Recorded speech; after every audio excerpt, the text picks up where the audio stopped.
모든 부모님들은 내 아이가 학교에서 선생님 사랑 많이 받고 그리고 학교 생활 잘할 수 있게 도와주고 싶은 마음 갖고 계시죠. 행여나 내 아이가 학교 선생님께 좀 미움받는다 라는 말을 듣거나 또 아이가 선생님이 싫어요, 선생님이 나를 미워해요 이런 말을 집에 와서 한다면 마음이 무너지죠. 자, 우리가 어떻게 하면 내 아이가 학교 선생님께 사랑받으며 학교 생활 즐겁게 재미있게 성실하게 잘 할 수 있도록 도와줄 수 있을까요? 여러분, 학교 선생님들을 너무 쉽고 만만하게 생각해서 선생님께 너무 많은 전화를 하고 연락을 하고 또 심지어 충고를 하는 그런 상황은 좋지 않습니다. 사람의 마음은 다 똑같아요. 나를 존중해주지 않고 나에게 자꾸 요구만 하는 사람은 부담스럽고 멀리하고 싶어지죠.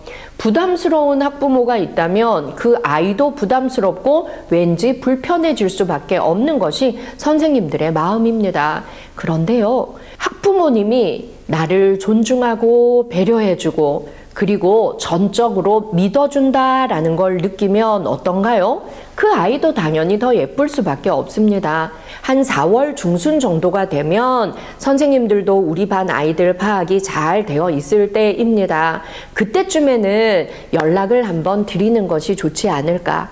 문자 메시지도 좋고요. 손편지를 쓰는 것도 저는 좋다고 생각합니다. 선생님 안녕하세요. 지영이 엄마입니다. 요즘 아이들 정말 말 안 듣고 다루기 힘든데 저는 한두 명 키우는 것도 힘든데 선생님은 20명이나 30명이나 교실에서 키워야 하시니 얼마나 힘들겠습니까? 선생님의 노고에 무조건 감사하고 있습니다. 그리고 우리 아이가 즐겁게 학교 다닐 수 있는 것은 무조건 선생님 덕분입니다. 그래서 감사 인사 전하고 싶습니다. 선생님께서도 건강 늘 잘 보살피시고요. 혹시 우리 아이에게 어떤 문제가 있다면 언제든지 연락 주십시오. 제가 집에서 잘 훈육하도록 하겠습니다. 이 정도의 메시지를 보내는 건 전 정말 좋다고 생각합니다. 저는 선생님께 협조할 사람입니다. 그리고 선생님께서 지도하시는 방침을 잘 따라가겠습니다. 그리고 내 아이에게 문제가 있다면 언제든지 제가 잘 훈육할 수 있게 연락 주십시오. 이런 메시지를 보내오는 학부모를 싫어할 선생님은 없다는 생각이 듭니다. 자, 여러분. 요즘 부모님들 중에는요, 학교 선생님들에 대한 배려와 존중하는 마음이 전혀 없는 부모님들도 계시더라고요. 그 아이는 부모님의 모습을 그대로 닮아서 곱하기 2, 곱하기 3의 무례함을 학교에서 보이기도 하지요. 아이가 학교에서 있었던 일을 집에 와서 얘기하면서 막 담임선생님 흉보고 비난할 때도 물론 있어요. 그런데 그럴 때 무조건 맞장구 치고 그 선생님은 왜 그러니? 엄마가 학교에 항의 전화할까? 이런 태도는 좋지 않습니다. 아이도 스트레스를 받았기 때문에 그런 말을 하겠죠. 그럼 그때는 잘 들어주십시오. 아, 그랬구나. 그래서 네가 기분이 나빴구나. 아, 선생님이 널 미워한다고 느꼈구나. 아, 선생님이 부당한 말을 했다고 네가 느껴서 화가 났구나. 이렇게 그 아이의 감정에는 공감해 주십시오.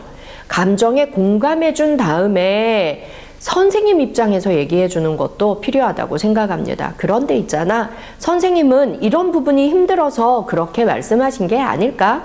선생님은 많은 아이들을 다루다 보니까 단체를 혼내야 될 필요성을 느껴서 네가 잘못이 없더라도 단체를 두고 아이들 전체를 놓고 야단치신 건 아닐까? 그래, 선생님도 많이 힘드실 거야. 네가 좀 이해해. 이런 식의 대화도 필요하다는 겁니다. 아이들에게 선생님을 존중하는 마음을 심어주는 것은 아이들이 학교 생활을 잘 할 수 있게 돕는 것의 일환이라는 거 잊지 마십시오. 자, 그런데요, 여러분. 정말 간혹 아주 가끔 선생님이 잘못하는 경우도 있습니다. 내 아이가 혹시라도 그런 일을 당해서 도움을 요청하는 경우라면 첫 번째, 잘 들어야 합니다. 어떤 사건이 있었는지, 어떤 장소에서 어떤 아이들이 있는 곳에서 내 아이가 심적인 상처를 입었는지 내 아이의 잘못은 없었는지, 그 선생님이 너무 과도하게 아이의 인권을 침해한 건 아닌지, 사건을 철저하게 조사를 해 보신 다음에 목격자가 있다면 목격한 아이의 이야기도 한번 들어보면 좋습니다. 그렇게 다 파악을 해 보았음에도 그 선생님이 잘못이 분명하다면 학교에 연락을 하고 그 선생님을 만나볼 필요가 있습니다. 선생님 안녕하세요. 저는 누구 엄마입니다. 아유 정말 고생이 많으시지요. 제가 저희 아이에게 지난주 있었던 일을 듣게 되었는데요. 오해가 있다면 풀고 싶어서 선생님의 이야기를 직접 한번 들어보고 싶습니다. 선생님, 이런 일이 있었다고 들었는데요. 그것이 혹시 사실인가요? 이렇게 질문하는 겁니다. 처음부터 선생님을 잘못한 사람으로 규정하는 것이 아니라 오해가 있다면 풀고 싶고 선생님의 이야기도 제가 직접 들어보고 싶다라고 겸손한 자세로 요청하는 것이 필수입니다. 그렇게 해서 들어보니 오해가 있다면 풀 수 있어야 하고요.